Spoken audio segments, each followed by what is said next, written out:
Regardez The Hopeful, un film historique sur les origines de l'Église adventiste du septième jour, a profondément inspiré Mélanie et renforcé son amour pour Jésus.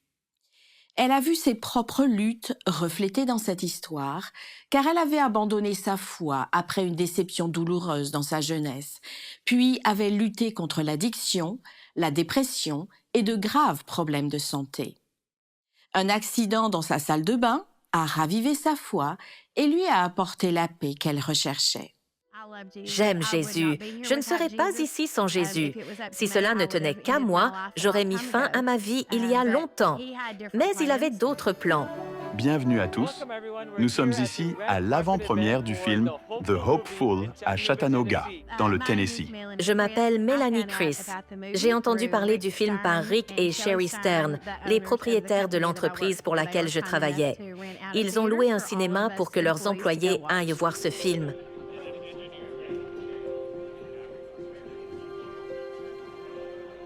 C'était incroyable.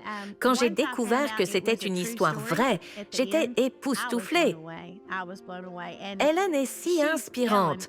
Ce qu'elle a traversé, le chemin qu'elle a parcouru, se relever comme un phénix et toujours servir Dieu. Pas d'amertume ni de colère, juste cet amour de Jésus. C'est tellement inspirant. Nous sommes extrêmement contents. Ce sera diffusé dans 900 cinémas dans le pays, d'abord ici, en Amérique. C'est votre histoire, c'est notre histoire. J'espère vraiment que vous l'apprécierez. C'est un film magnifique, magnifique. Il n'y a pas de temps à perdre. Jésus reviendra dans seulement 4 courtes années. J'ai grandi dans l'Église. Quand j'avais 18 ans, mon grand-père est tombé malade et j'étais certaine qu'il allait guérir. Mais ce ne fut pas le cas. Alors j'ai décidé que je serais athée. Quand j'avais la vingtaine, j'ai abandonné Jésus. J'étais une toxicomane. J'avais des pensées suicidaires et des angoisses, et je souffrais de dépression pendant de très nombreuses années. Dans la trentaine, j'ai fini par peser 182 kilos. J'étais très malade. Je pouvais à peine marcher ou simplement sortir un sac poubelle d'une poubelle. Mon foie était en train de lâcher. Mes reins fonctionnaient mal et j'avais d'atroces douleurs tout le temps. Un jour, j'étais dans la salle de bain. J'étais seule à la maison. Et je suis tombée en sortant de la douche. J'étais trop grosse et trop faible pour me relever. Quand j'étais par terre, face contre terre, je pleurais. J'ai atteint un tas de vêtements sales, parce que quand on est déprimé comme ça, on ne fait pas le ménage. Quand on ne peut pas marcher, on ne peut pas nettoyer. Et là, ma main touche un rat sec et mort dans mes vêtements. Je me suis complètement effondrée et j'ai pleuré. À ce moment-là, j'ai dit, « Dieu, tu dois m'aider ou je vais mourir. » Et immédiatement, cette paix de Dieu qui dépasse tout ce que nous pouvons comprendre est venue sur moi. Je suis restée là 4 heures de plus jusqu'à ce que mon fils arrive et qu'il m'aide.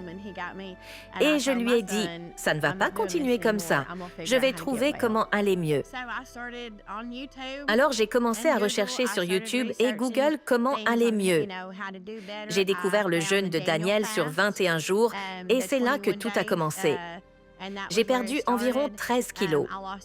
Maintenant, je ne suis plus limitée, je peux courir. Je fais du sport 5 fois par semaine. Je viens d'obtenir un nouveau poste en marketing, ce qui est incroyable. En si peu de temps, en suivant Dieu, il a changé ma vie et m'a guérie. Et je ferai quoi qu'il veuille que je fasse. Donc, pour quelqu'un qui ne pouvait pas marcher 6 mètres sans déambulateur, il y a moins de 4 ans, me voilà. Nous ressentons l'amour de Jésus. Il nous élève, il nous pousse en avant et il nous guidera à la maison. Ce film était tellement inspirant et réconfortant. Et de nos jours, nous en avons besoin. Nous avons tous besoin de quelque chose qui nous élève et nous remonte le moral. Je pense que ça rassemblera les gens. Nous avons besoin de plus d'histoires réconfortantes et d'histoires qui nous dirigent vers la source, vers Jésus-Christ, car c'est de là que vient notre espoir. C'est de là que vient notre paix.